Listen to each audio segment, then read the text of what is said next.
Larry Barker joins us here in the KRQE News 13 digital studio to talk about his latest investigation into a major cyber attack on a pretty integral part of New Mexico government operations right here in central New Mexico. Larry, thank you for joining us here. You bet, Chris.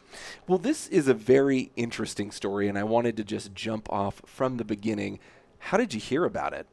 You know, this one came to us from a viewer who had heard that there was a cyber attack on this government agency, and so we checked it out, and sure enough, it exactly had happened. It had never been reported. It happened back in December, shortly before New Year's, and it was something that was not reported. So we investigated, we found out, and spent a couple of months trying to put it together. This story kind of strikes me as one of these ones that is new almost in how you and I talk about the stories that you've done in the past. And so sort of what I mean by that is that, you know, in the past, you've done a lot of stories about, you know, government waste, about fraud, about people sort of skimming money out of government projects, misspending, unlicensed contractors. But if I recall correctly, you've never really sort of covered this kind of topic because it is sort of one of those new topics. This kind of feels like a new era of financial vulnerabilities for governments. Did you feel that way in covering the story? Yeah, you know, absolutely. And throughout my career, which spans many decades, honestly, this is the first story that we've done on cybercrime. Yeah. And that's because you're right. It is a relatively new crime. The technology is such that cyber criminals have figured out that they can break into computer systems, hold them for ransom, and demand a lot of money to free up data. So when we heard about this, we jumped on it right away. As far as I can tell, this is one of the first cyber attacks in New Mexico aimed at a government agency. Wow. And that's interesting, too, because I think we have seen in the news in the past that government agencies have always been sort of targets for attacks. We've heard about stories about people sort of trying to get governments to send fraudulent payments or payments to different bank accounts and whatnot. We've heard stories about data being taken, but this is very particularly different in that it is holding data hostage now. It's not just taking and finding out what you can do with this data. It's holding it hostage, and in this case, it was a lot of money, right? Yeah, you know, what they do is they break into computer networks, and they take the data and they scramble it electronically. And it is a very, very complex technology that can do that, but they have the technology to do that. Once it's scrambled, really, the only way to unscramble it is the person who, the criminal in this case, is the only one with the key to how to unscramble it. Without that key, your data is useless. Yeah. And they haven't stolen your data, they've held it hostage. This data in this case, this is affecting MRCOG, and I know you explained this in your story, but I want to give it a little bit more breath to explain what does MRCOG do. People hear that acronym there, Mid-Region Council of Governments is really what it stands for. So can you break down, Larry, what do they do? I know they've got some affiliation. We got some Rail Runner video here as well. They do a lot of other work as well. Can you explain to me what they do? Sure, absolutely. It is a government agency. They have a number of roles. They do run and operate the Rail Runner. And they also, and this is their primary responsibility, is they manage federal funds for local government agencies, cities, towns, counties, in the mid-region of New Mexico. I think there's 4 or 5 counties where they manage government money. So, say the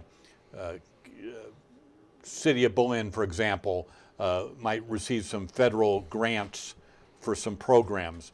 Well, the mid-region council of governments would manage that money for the city of Berlin. I see. And they do that for quite a few communities within this region. They would be, at any one time, they would be handling millions of federal dollars for local communities. And so it's a very important function. It's not something that a lot of people are aware of, but it's an important function. And when somebody grabs the records relating to all this financial management, it really throws the agency for a loop. Yeah, and as I know from just speaking to them in my time reporting, they do things like traffic counts, they do traffic planning throughout the region, and they're very much intertwined in that like metro area traffic related work for one thing. Just for one thing is absolutely is all of the work they do related to how we get around mostly on the roads. So. And I wanted to ask you just sort of a recap in this case. There are some folks who have seen this story now, but for those who haven't, maybe just a recap about, what did MRCOG do once this data was held ransom for them? What do they do to go back and protect their systems and once they figured this all out? Well, it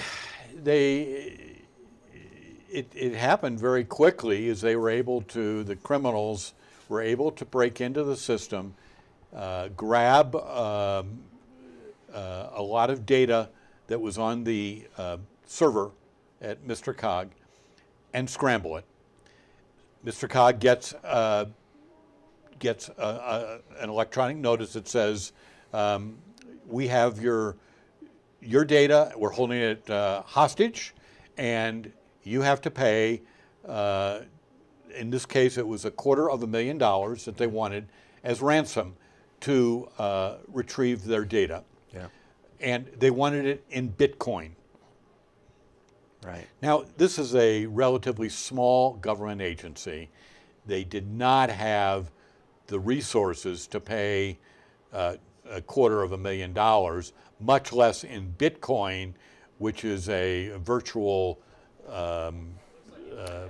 form of payment, and it's complicated, and a lot of people don't understand how you even pay in Bitcoin. A cryptocurrency, as they call them. Yeah. Yeah, that's right. So, but in this case, the agency was not going to pay the criminals, so they hired a private IT security firm to come in and try to retrieve their data and get it back and clean their computers of the virus, because these people had control of it, regain control of the computer system, and then protect it so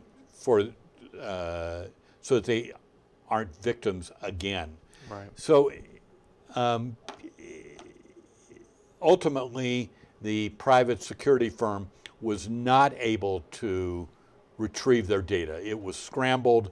They couldn't unscramble it. It is nearly impossible to do so. Yeah. So the security firm had to reconstruct files, electronic files, clean up their computer system, and then put on software that would serve to protect the system from future attacks. So it sounds like they're in better shape now than they were before this. They've got that extra layer there now. Absolutely, and it monitors the system from attacks 24/7. And this was not inexpensive. The cyber criminals were asking for $250,000. Ultimately, it cost the agency about $100,000 to do all this. And this is taxpayers' money. It's a government agency. Right. We paid that. Yeah, and when you talk about, you mentioned, this is a small agency, but this is an important agency. They've got a lot of essentially, I guess maybe the best way to say it is paperwork. They have a lot of paperwork related to all of these special projects that are happening throughout the metro area.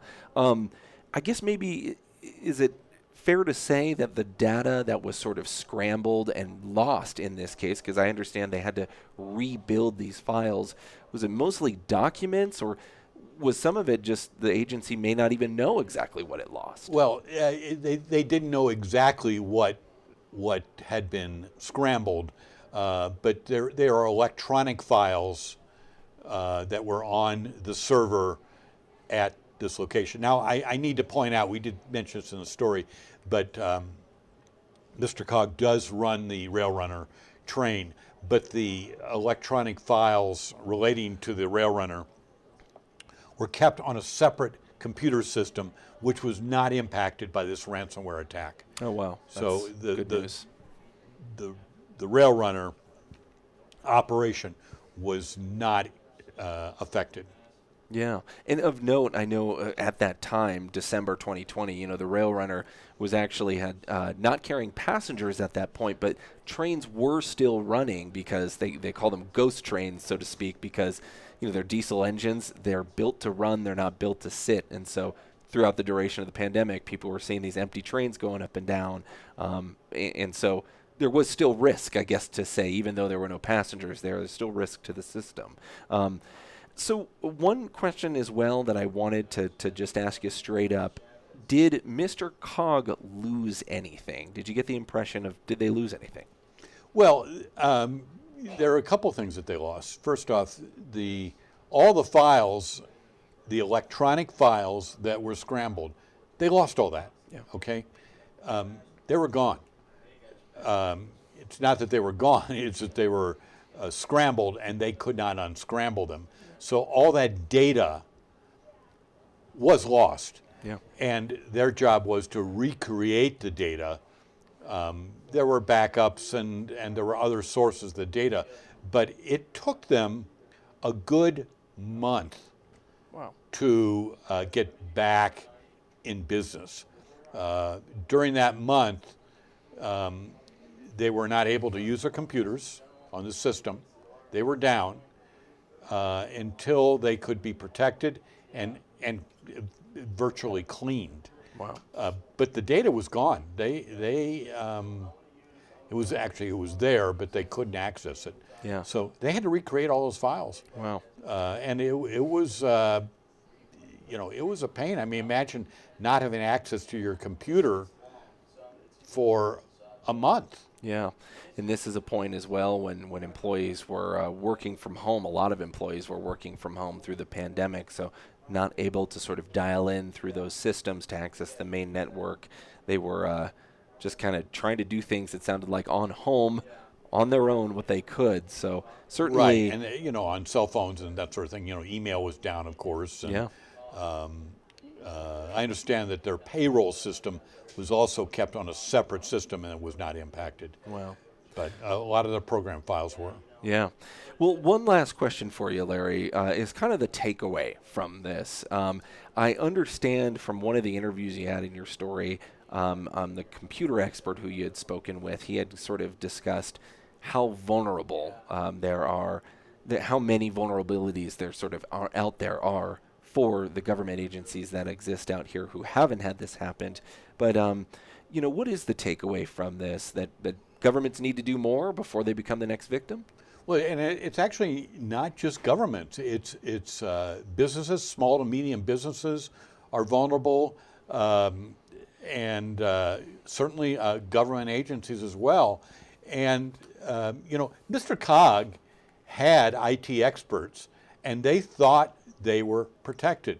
But according to the experts who we spoke to, gentleman, he's president of a local IT security firm called Net Sciences, said that really most small businesses and government agencies are not adequately protected from ransomware attacks similar to this.